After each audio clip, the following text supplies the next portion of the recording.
Today's daf we're going to be learning is Avodah Zarah Daf Mem Daled. Today's daf is sponsored by Deborah Ashheim Weiss on the occasion of the 42nd yahrzeit of her beloved mother, Edith Ashheim. A day doesn't go by when I don't think of you, Mommy, and how amazed you would be to find me and my family living in Israel.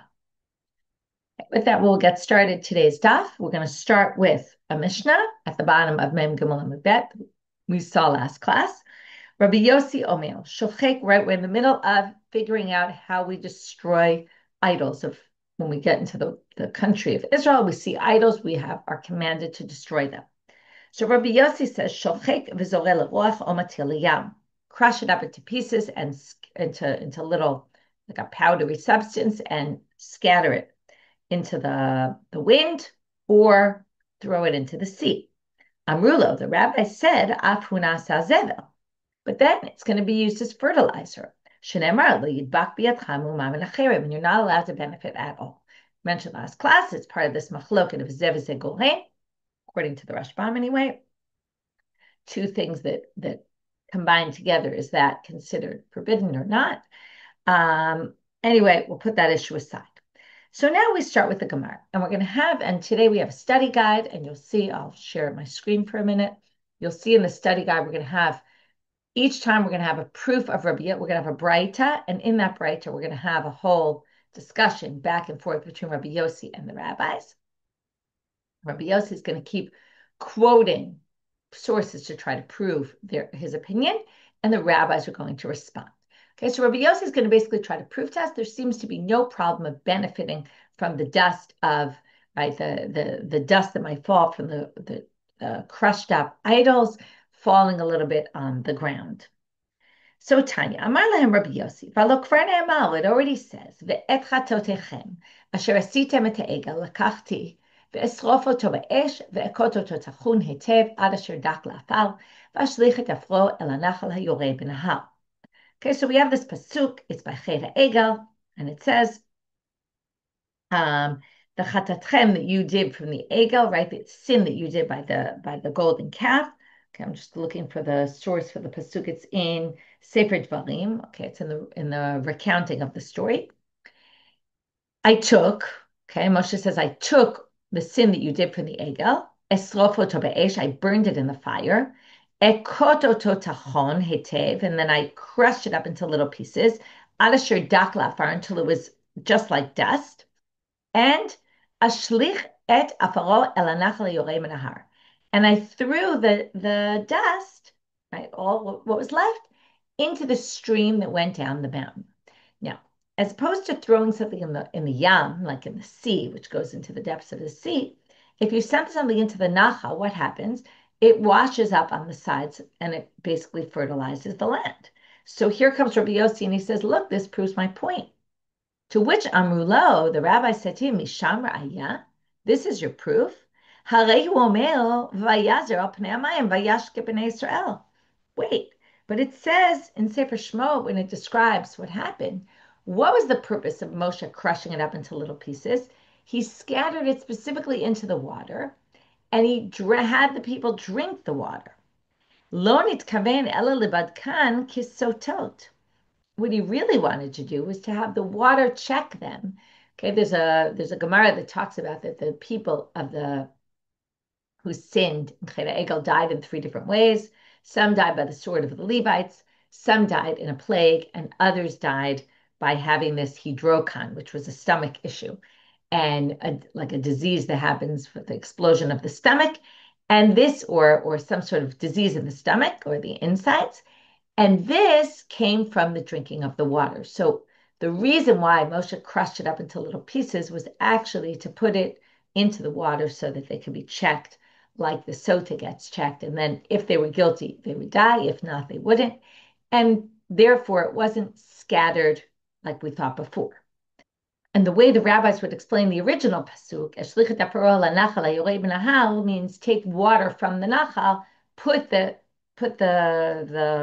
little crushed up pieces into that water, and then have them drink it. Okay, so again, Rabbi Yossi tried to prove it from a verse, but came the rabbis back and said, no, no, no, the water was actually used for drinking. The pieces, the little pieces, the dust from the crushed up idols were actually used for drinking completely. You could say that Rabbi Yossi thought maybe some of it was used for drinking and some of it was poured into the Nachal, and thus trying to prove his own opinion. Okay, back to, we're going to have, as mentioned before, there's going to be four proofs, okay? Four back and forths here where Rabbi Yossi is going to say, Halok Farne Amal, and then the rabbis are going to retort. So, next one. אמר להם רבי יוסי, והלא כבר נאמר, וגם מאחה, אם עשה המלך, אשר הסירה מגבירה, אשר עשה לאשרה מפלצתה, וידק וישרוף בנחל קדרון. So also the king takes from his mother, had this, she made for the Asherah a mifletzet, and he crushed it up into pieces and burned it in the Nachal Kidron. Okay, so what do you see here? Again, it gets sent into the Nachal, which means it's going to fertilize, and we don't seem to be bothered by that. Amrulo, they said to him, Misham Ra'aya, you think that's a proof? Nachal Kidron, no magadel tzmachim. Nothing grows on the sides of Nachal Kidron, and therefore there's no worry about it fertilizing anything. Vilo, the Gemara asks, really? Okay, difficulty on this answer of the rabbis. Really, nothing grows in Nachal Kidron? Elu ve'elu. Okay, we're now talking about the blood from the chataot. Okay, we take the blood from the chataot that are done in the inner sanctuary and the chataot that are done on the outside altar. Okay, those are different types of chatat sacrifices. We take them together, and or basically all of them, mitarvim ba'ama, there was a channel that took out all the blood that came from those sacrifices, right? Any extra blood that dripped down would go through this channel. V'yotzim lenachal kidron, and it would go out to Nachal Kidron, and then they would collect it. When it got into the Nachal, they would collect the blood, v'nimkarim legananim lizabel, and they would sell it to gananim, to gardeners, for fertilizer. Umoalim bahem. And there's a law of me'ilah, okay, meaning you're not allowed to benefit from them. Now, this is a little bit strange because, first of all, there's this concept that there's the dam of korbanot, the blood of korbanot, there's no laws of me'ilah. So the rabbis say, well, by rabbinic law, it's forbidden to do that. Okay, so that's number one problem. It's only rabbinic. There's no me'ilah on a Torah level. It's only rabbinic me'ilah, misuse of consecrated property. The other problem is, how could you sell it lizabel if there's me'ilah? So what they mean is, if you redeem it, then you can use it. Okay, so what you have to do is you have to take the sanctity of the blood, remove the sanctity, put it onto a coin, then the coin has the sanctity and the blood doesn't, and that's how the gananim, the gardeners, could use it. Anyway, the point being that Nachal Kidron isn't megadel tzmachim, but it says here you would sell it legananim lezabel. So it sounds like it would go out to Nachal Kidron and it would be used for fertilizing the stuff near Nachal Kidron. Now, how does this source actually prove that Nachal Kidron was used for fertilizing? Because it could be they took the blood and they brought it to other places, right? Just because it happened to be near Nachal Kidron doesn't mean that the gardeners used it to fertilize the soil near Nachal Kidron. So Tosfot raises this question and responds that this actually was the truth, though. There really was. And therefore, the Gemara kind of assumes that that's the case because that was the reality. So how does the Gemara respond to this? To which they answer, Makamot yeshbo, yesh makom gadel tzmachim, yesh makom she'em gadel tzmachim. There's some parts in Nachal Kidron that do grow, and there's some parts that don't grow. Okay, where the soil grows things, some parts where it doesn't, and therefore don't raise the difficulty from this other source. That was talking about a certain area by Nachal Kidron, but our original source, right, that the rabbis were trying to prove, when the rabbis say Nachal Kidron, right, that they, in the time of Asa, when they poured it into Nachal Kidron, where they dumped the dust into Nachal Kidron, that was an area where there were no tzmachim, and therefore you can't prove it from there. Now we're just going to have an aside, which is my mifletzta. What's this mifletzet that she had? What is the meaning of that? What kind of god was this? Rabbi Yehuda dahava mafli leitzanuta. Dahava maflia leitzanuta. She would engage. Okay, well, we're going to explain what this means in a minute. Okay, so mifletzet usually means a monster, but here their understanding is a notrikon as maflaya leitzanuta. She would engage in actions with this idol like clownery, okay, like inappropriate behavior. We're going to see right now. Kitutani Rav Yosef kimin zachrut astala v'haitanif elet lo b'chol yom. Okay, it had a male, and it was a statue with the male private parts there, and she would actually engage in relations daily with this statue. Okay, back to our topic. Amar lahem Rabbi Yossi. So Rabbi Yossi comes with his third proof. So in the time of Chizkiyahu, he does a reformation and he gets rid of all the idols. And in getting rid of all the idols, he gets rid of the Nachash Nechoshet that Moshe did. This was he used in the plague to save the people at the end of Sefer Bamidbar, and he crushes it up into pieces. Now, we're going to assume he crushed it up, right? And then again, you have the pieces around, and they could be, used for fertilizer or something like that. And here it seems like wasn't a problem. Amrulo, Misham Ra'aya. Now the answer this time is going to be you can't prove it from there because it wasn't actually an idol that was forbidden to benefit from. Okay, once we can prove that, then we don't have an issue. Now, it's hard to say that because the people were actually worshiping the Nachash Nechoshet. In other words, Moshe had used it at the time as an act of God to save the people from the plague. Whoever looked at the Nachash Nechoshet would be saved. But later it became this piece of idol worship. So how are the rabbis going to prove this wasn't really used for idol worship or not halachically forbidden to benefit from? It really was used for idol worship, but it wasn't really asur b'hana'ah. How could you have such a thing? Well, they say misham ra'aya harei womil vayomer Hashem Moshe aseh lecha saraf. God tells Moshe, make yourself this serpent. Lecha, now why does it say make for yourself? Lecha mishalcha, it's going to be your own, which means that it was Moshe's. It belonged to Moshe. It wasn't public property, which means that it was passed down to Moshe's descendants, which means that when other people turn this into an idol, it wasn't their own to turn into an idol. A person can't forbid something that they don't own. So if it was owned by Moshe's descendants, it wasn't actually, now it could be people worshipped it, but it wasn't actually considered an idol and therefore wasn't forbidden by Hana. You can't come into my house and turn something into an idol and then forbid it for me to benefit from. Of course not, it's mine. Really, you didn't even need to crush it up. The problem was that people were actually worshiping it. Because of that, he crushed it up. But it wasn't really forbidden to benefit from. Amar lahem, fourth and final proof that Rabbi Yossi is going to attempt.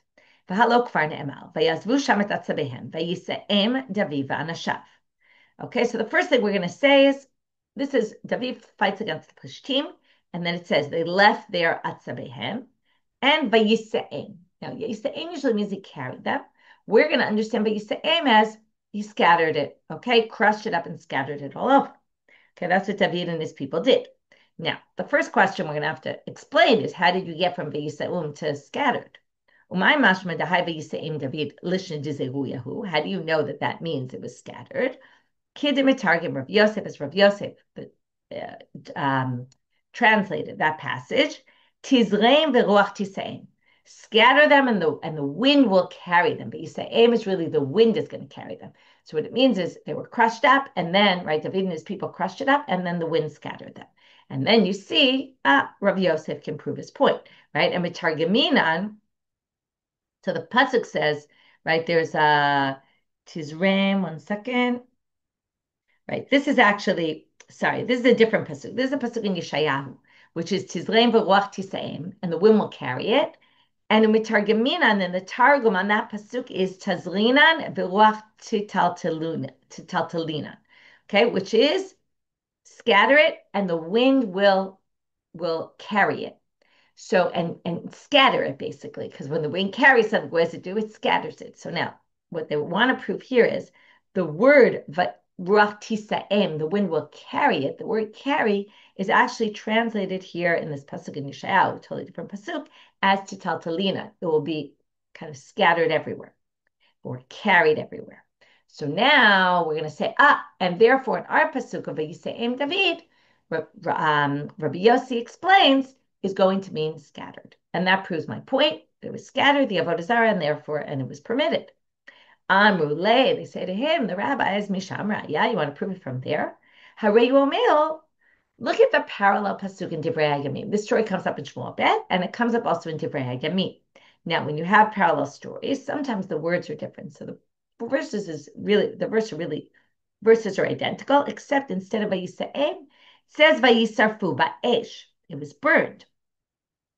And now we're going to say umidlokti vayisrafem vayisraem, because it doesn't say to the two words together, it was burned and then carried, which then would mean it was burned. And once it was burned, it was ashes, and then the ashes were scattered. No, it must mean shmamina vayisraem mamash. They pick them up and then they burn them. So what do you see? Yisraem means pick up. It doesn't mean scattered. They pick them up and they burn them. That's not the same as scattering them. So anyway, that's how the rabbis explain it. However, the Gemara asks, one second though, but there's a contradiction. One says they burn, one says they carried. How do you resolve that? Here de Rav Huna. We're going to resolve it like Rav Huna said. De Rav Huna Rami. Huna threw these two psukim against each other. K'tiv hayomer David vayisarfum ba'esh. Uchtiv vayisa'em. Okay, brought the exact contradiction we're talking about. And then said, lo kasha. Kan kodem shaba itai giti. Kan achar shaba itai giti. One was before Itai Giti came, and one was after. Itai Giti was a friend of David's, but he was also not Jewish. Now, what did Itai Giti do? He was a Gentile, so he was able to nullify the idols. So what happened was first they found the idols, and they were supposed to burn them. But then Itai Giti came along, and he canceled them from being idols, and then they actually carried them, and they took them, and they were able to use them because they were no longer forbidden. And then that's how the rabbis explain the pasuk, and that has no proof whatsoever for Rabbi Yossi, according to that interpretation. Now, how do we know that Itai Giti was involved in this kind of thing?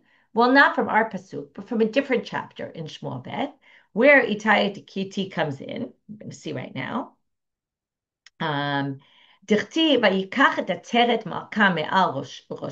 they took off the crown from the head of the king of Ammon. Umishkala kikar zahav, and it weighed a whole kikar's worth of zahav. That's how heavy it was. And then they put it on David's head. Okay, so now we're going to see. I just want to read the pasuk. Umishkala kikar zahav be'evan yikara v'tia rosh David u'shala ir v'tzir be'mod. Okay, and then they put it on David's head.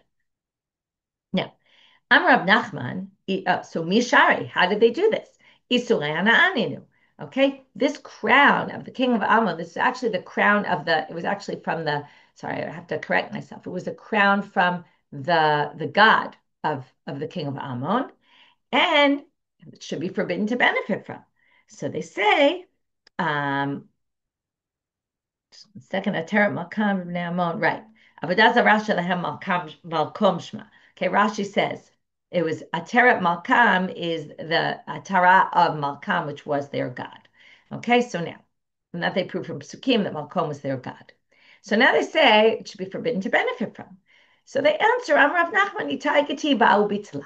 Okay, and that's our proof. That's why we brought this, because Itai Giti was the one who nullified it. So just like he nullified that, we're going to assume he nullified the previous stuff of the Plishtim. And that's why carrying actually means they carried it and they took it, and it wasn't Avodah Zarah that they had to crush up.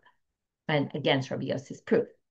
Now they're going to ask some questions about this. Wait a minute. How did David put on a crown that was so heavy that weighed a kikar of zahav? That's a lot of gold. Mishkala kikar zahav. How did he put it on his head? So Amar Rav Yehuda Amarav Ra'oi lanu acharosh David. Okay, one answer is it was worthy of being on the head of David, but he didn't actually put it on his head. It was way too heavy. It's like you have crown jewels, but you never really wear them. Rabbi Yossi, Rabbi Chanina Amar, Evan Sho'evet Haitaba Dahavadarila. He says there was a magnet in it. Okay, some people explain the magnet was hanging over the chair of David, and David would put it on, but it would hang and hover over his head because the magnet suspended it in the air. Rabbi Elazar Amar, Evan Yikarai Taba Sheshava Kikar Zahav. It just had this beautiful jewel in it that was worth a kikar of zahav, but not that it weighed a kikar of zahav. We thought it meant weight, but no, it meant it's worth a kikar of zahav. Okay, and those are different interpretations about how he could have worn this crown. Okay, now more about the crown. Zotai tali ki pikudecha natzarti. We're now quoting a pasuk from Tehillim. And we're going to say, Ki pikudecha natzarti is I kept your mitzvot. And zotai tali, this I had because of that. What's going to be this? The crown. My kamar, hachi kamar. So what does this pasuk mean? Well, it means, B'schar shepikudecha natzarti, because I kept your mitzvot, zotai tali le'edut. This crown stood for me as edut, as proof that I am king. How did a crown stand as proof? My eduta, how did that work? Rabbi Yosha ben Levi, shaitam anicha b'mkom tefillin v'holam tov. he would put it where his tefillin went, and it actually fit. Okay, there's a whole discussion about how the place where the tefillin go is actually not the place where normally they would put the crown. And the point is he put it there and it actually fit on his head, even though it's not so typical that a crown would actually fit like that, and it worked. But now they ask another question. How did David wear the crown where his tefillin go? Didn't he need to put tefillin there? Habaya nuche tefillin. He needs to put his tefillin there. So how could he put the crown there? There's enough room in the head that you could put two sets of tefillin. It's actually a debate. First of all, some people say from here, this is how people learn that you can wear the tefillin of Rashi and the tefillin of Rabbanit Tam at the same time. There are some people who do that kind of thing. The big question is, how do you wear two? One on top of the other or one next to the other? And there's a big debate among the commentaries how he did that. Now we're going to read another pasuk. Vayotziu et ben hamelech v'yitnu alav et hanezel ve'et ha'edut. So now we're going to have another pasuk that talks about the crown. And we're talking here about, this is in the time after Achav, we have Yehu ben Nimshi destroys all the people of Achav. And with that, if you remember, he kills Achaziah, the son of Yoram, king of Judah, whose mother was Athaliah, who was the daughter of Achav. So he kills then Achaziah. He kills all of the people in the house, but there's one little baby who's the son, Yehoash. He's the son of Achaziah, and he gets saved by the Yehosheva, who's the sister of Achaziah, who happens to be married to the Kohen Gadol, and they hide him. Okay, they hide him, and then they take him out when he gets older. And when they take him out, this is the pasuk. Vayotziu, they take out Yoash ben Hamelech. So what is this nezer and what is the edut? Nezer zo klila, that's the crown. Edut, Amar Rav Yehuda, Amar Rav, edut hu lebeit David. This was proof for Beit David. Shekol ha'ro'eh l'malchut holam to. Whoever is supposed to be the king, it actually fits, and this goes back to what we saw about David. The crown magically fit on his head. Anyone who wears the crown and it fits, that's a sign that they're supposed to be king. And if you're not supposed to be wearing, if the crown doesn't fit you, it's proof you're not supposed to be the king. Another story of someone with the crown, and the crown in this case is actually not going to fit, proving this person shouldn't have been the king. And this is when David is ready to die. If you remember, Adoniah tries to become the king, even though Shlomo was supposed to be the king. Adoniah ben Chagit ben Naseh lomar ani amloch. He was saying, I'm going to be king. Amar Rav Yehuda Amar Rav shemit Naseh lahomo v'lo holam to. So what does it mean? He was mitnaseh. He tried to wear the crown, but it didn't fit on his head. Vayaslo, the continuation, we're just going to finish that pasuk. The continuation of that pasuk, Vayaslo rechavu parashim, v'chamishim ish ratzim lefanav. My ributai, what was so unique about the 50 people that were ratzim lefanav, as if there was something unique about them? Well, kulam netulei tchol v'chalkukei kapot v'glayim hayu. Okay, nowadays we use steroids to get people to be fast runners. In those days, they had other tactics. So they would take out their spleens that did weigh them down less. They were able to run quicker, and they would scrape off part of the flesh in their feet, and that would allow them somehow to run faster, something along those lines. Okay, so that was all an aside about the crown and the crown fitting. Okay, but how did we get to that? I'm just going to review quickly this side of the daf. So we started with the proof of all these 4 attempts that Rabbi Yossi makes to try to say, oh, look, you could crush up the Avodah Zarah into little powdery pieces, powdery substance, and scatter it. Because look, this is what they did in all these different times in history. Okay, and that was what we saw with these 4 proofs. But each time the rabbis had to retort and explain, no, you didn't really understand it properly. Okay, and then each time they reject, and that's what you can go back and look at the chart to review. Okay, now we're going to go to Amud Bet, a new section. Now we get to a Mishnah, new Mishnah. Sha'al Proclus ben Plusfus. Okay, some people say Plusfus from philosopher, and that he was actually a philosopher, not the son of Philosophus, but maybe he was a philosopher, or maybe Philosophus was the philosopher, and this is the son of. Anyway, Proclus, the son of Plusfus, asked Sha'al et Rabban Gamliel ba'Akko. He asked Rabban Gamliel, who was in Akko, a question. Shaya rochetz b'merchat shel Aphrodite. Now, Rabban Gamliel was in the bathhouse of Aphrodite. Aphrodite is a goddess. Amarle. So while Proclus sees Rabban Gamliel in the bathhouse of Aphrodite, he says, you're not allowed to benefit at all from any of the Avodah Zarah. What are you doing in this bathhouse? Amar lo. Now, Rabban Gamliel has a number of responses, and I organize this also in the chart into numbers. Okay, we have really three responses, although some people think one and two is kind of one and the same. But I numbered them and I underlined the important lines because later we're going to go back to those underlined lines in this section at the bottom. There's four sections. Two relate to the same sentence, and the other ones relate to the other two. Amar lo, ein meshivim b'merchatz. Okay, so what does Rabban Gamliel answer him? I'm sorry, but I can't answer you divrei Torah in the Beit HaMerchatz. Not an appropriate place to talk about Torah. Can't answer your question. Uchishi Yatzan, when he left the bathhouse, Amar lo, he starts to give him his answers. So the first answer he gives him is just, I'm not answering you because I'm in the bathhouse and I can't talk to you Torah. But when he left the bathhouse, he said, listen, ani lo bati b'gvula, hi ba b'gvuli. Number one, I didn't go to Aphrodite. Aphrodite came to here, meaning the bathhouse existed without Aphrodite. Then they brought Aphrodite into the bathhouse.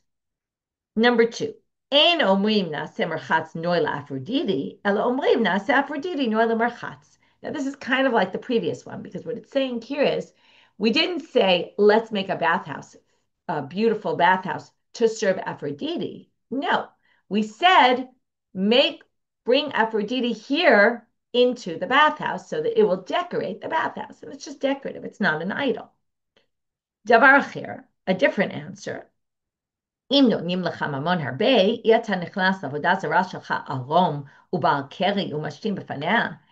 can give you all the money in the world, but you're not going to go into a place of idol worship naked. In other words, someone can pay you, you're still not going to go into an idol worship place naked, or a Baal Keri, or if you had a seminal emission, or mashtim b'faneh, or you wouldn't urinate in front of her. But look at where Aphrodite stands. Zo omedet al pi abiv. This is right by the sewage pipe. And everybody urinates right in front of her. And lo ne'emar ela Elohehem. The pasuk says they're gods. If they treat it like a god, it's forbidden. But if it's not treated like a god, then it's permitted. So the first question the Gemara asks, okay, not yet our chart. The first question the Gemara asks is Heichi Avid Hachi. How did Rabban Gamliel answer his question and say, while he was still in the bathhouse, I can't answer, I'm not allowed to talk to Divrei Torah in the bathhouse. That in and of itself is Torah. He's basically teaching him a halacha. So Rabbi Bar Chana Rabbi Yochanan, b'chol makom mutar l'arher, chutz mibeit hamerchatz ubeit hakisei. So we have this statement of Rabbi Bar Chana in the name of Rabbi Yochanan who says you can think thoughts anywhere you want, but not in the Beit HaMerchatz and not in the Beit HaKisei, not in the bathroom and not in the bathhouse. So how is he thinking thoughts of Torah? And obviously, if he answered him, he was thinking, oh, am I allowed to answer him? No, I'm not allowed to answer him. And therefore, when he answered him, it was actually, even worse than just thinking Divrei Torah. Well, maybe it's because he answered him not in Hebrew language, but a secular language. Right? Presumably, Proclus didn't speak Hebrew. Well, that's not going to help you because Hamar Abaye, Dvarim Shachol mutar la'amram b'lashon kodesh. Dvarim shel kodesh asur la'amram b'lashon chol. Okay, you're allowed to say things that are secular in the language of Kodesh, but you can't say Dvarim shel kodesh in the language of chol. So it can't be that he said it in the language of chol. Not possible. So Tana, so how do we resolve this problem? Tana k'sheyatza amar lo em shivim lo b'merchatz. Now notice in the Mishnah it said, and when he left, he gave them all He gave them all the real answers. But now they're saying, put the word k'sheyatza even before that. When he left, he said, I can't answer you in the Beit HaMerchatz. Now, in the Beit HaMerchatz, he obviously just ignored him. And only when he came out did he start to answer him. Otherwise, that wouldn't work. Okay, just one second. Right, I want to go back for a minute to what Abaye said. So what we mean here is that if you're doing business, for example, you can speak business. What we mean mutar la'omram b'lashon kodesh means you can say them even in a bathroom or discussing place in Hebrew because it's business dealings. It's not sanctified stuff. But sanctified things like halacha, you can't speak in the bathroom, even b'lashon chol. In other words, it doesn't matter what language you speak. It's all Torah. It doesn't matter whether it's Hebrew, English, Spanish, French, whatever language you're speaking. Okay, now we get to the next chart on the sheet. Amar Rabbi Chama bar Yosef Rebbe, Amar Rabbi Yoshaya. And this will take us to the end of the daf. Tshuva genuvai shivo Rabban Gamliel lo toekmo. So Rabbi Chama Bar Yosef says in the name of Rabbi Yoshaya, and you're going to see in a minute he's going to disagree with Rabbi Yoshaya, but I'll pull up the sheet again. He says this was a fake answer that Rabban Gamliel gave. Okay? But then he says, "Va'ani omer eina genuva," but I say it wasn't a fake answer. In other words, what does it mean? It's a stolen answer, meaning what you call genevatad. He tricked him into believing it was a real answer, but it wasn't a real answer. That's what Rabbi Yoshaya said, but I think it was a real answer. And now we're going to have four possibilities about what the fake answer was and why Chamer Bar Yosef thinks it actually was a real answer. Okay, the first one is Rabbi Yoshaya said it. The next one we'll see is Abai. The next one was Shimi Bar Chia. And the final one is Rabba Bar Ula. So let's go through. So my genufte, what was the stolen answer? Lo zo omedet al pi abiv. Okay, now we're back to number 3. Okay, this is the third. This is why I put it all up here, 1, 2, and 3, so we can refer back. She's standing by the sewer pipe. Okay, and they're all urinating before her. So now the question is, so what if they're all urinating before her? That still could be avodah zarah. If you remember, there's Baal Pa'or, where people defecate in front of Baal Pa'or, and it's not nullified. And it's Rabban Gamliel's point was, if they're urinating in front of her, they're clearly saying this is not a god, and therefore there's no problem for me to be here. So that's what Rabbi Yoshaya said. But Anil, right? But then what does he answer back? But I say it's not a stolen answer. Why? Only Baal Pa'or. If you defecate in front of it, it's not going to be batil. But if you take Aphrodite, who is not worshipped in that manner, right? That's because that's the way people worship Baal Pa'or. But this one's not supposed to be worshipped in that manner. So if you were to urinate in front of her, obviously you're saying we don't believe this is an idol. Okay. Amar Abai, next answer. This is where Rabban Gamliel was tricking him. Ani lo bati bigvula v'hi ba'a bigvuli. Okay, I didn't come into her territory. She came into my territory. First, the bathhouse existed, then came Aphrodite. So what's the issue? So what if Aphrodite came in later? Why does that make any difference? It says in the Mishnah, Avodah kochavim sheyesh lamerchatz ogina nehenim mehem shelo b'tova ve'ein nehenim behem b'tova. Okay, what does this mean? If you have an avodah zarah in a merchatz or a gina, and you want to benefit from it, so you can use that bathhouse as long as the person who's in charge of it, the idol worshiper, the pagan, is not getting any benefit from it. Okay, if they're not benefiting from it, like you're not doing a favor for them because you use their bathhouse, then it's fine. You can use it. But this is not the important part, but you can't benefit from it if you're giving them something like you'll give them a favor back because they let you use their bathhouse, because then you're actually helping benefit an ovei kochavim. But what do you see here? You can actually benefit from it. If there's a bathhouse there, right, and it's an idol worshiper's bathhouse, it's totally permitted. So it shouldn't matter whether whether even if Rabban Gamliel went into the area where there was an Aphrodite, he still theoretically would be able to use it. But they say no. Why not? V'ani omer ena genuva, but comes from Chamer Bar Yosef. It says no. This is not a fake answer. It was a real answer because shelo b'tovat Rabban Gamliel ki b'tovat achirim dami. Because anytime Rabban Gamliel uses it, it's always going to be bitova. It's always going to be a favor to the person who whose bathhouse it is, because Rabban Gamliel was a prominent person. If he used that bathhouse, everyone would use that bathhouse, and that's obviously going to benefit the bathhouse owner, and therefore it is considered always bitova, and therefore he really couldn't benefit. So if Rabban Gamliel had come into a bathhouse where Aphrodite was there first, as opposed to Aphrodite coming into the bathhouse after the bathhouse already existed, then actually it would have been forbidden. Okay, but Abai tried to claim maybe it wasn't, but it was. Rav Shimi Bar Chia Amal, Genuv Temehacha. This is where Rabban Gamliel was tricking. Okay, was really not telling the truth. As we saw before, that same line is the first one. Now we're going to come at it from a different angle. It says in the Mishnah, Urak b'faneh, if you spit in his face, hishtim b'faneh, you urinate in his face, girirav zarak b'etatzoah, or threw feces at it, harezo ena b'telah. Now, this is even if a Gentile does this. If a Gentile does this to the idol, it's not nullified. So therefore, you can't say that they were mavatal, they nullified Aphrodite because they were urinating on her. It says here that wouldn't nullify it. So that's where Rabban Gamliel was really not telling a full truth. But Rav Chama Bar Yosef comes and says, no, ani omer eina genuva. This is not a false answer because hatam lefishata hu rata chaleva had mafayisla. When it says in that Mishnah, if you spit on it, urinate on it, that's just a momentary thing that the owner got angry at the idol for some reason, but then comes back to the idol. Aval hacha, here, kol shata b'shata b'zulzulakaima, but here they're always urinating on her. This isn't like a one-time thing, a one-off, and then they go back to worshiping her. No, she's right in the spot where everybody urinates all the time. So that really would nullify the Avodah Zarah. Rabba bar Ulamar, the last one. Gnuf temehacha, de ka'amale, eno rimna semerchatz noel Aphrodite, elanas Aphrodite noel merchatz.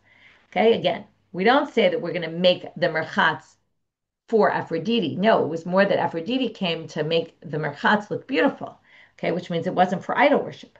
But wait, just because you said we're going to make the merchatz nice for by adding Aphrodite here, why would that be a problem?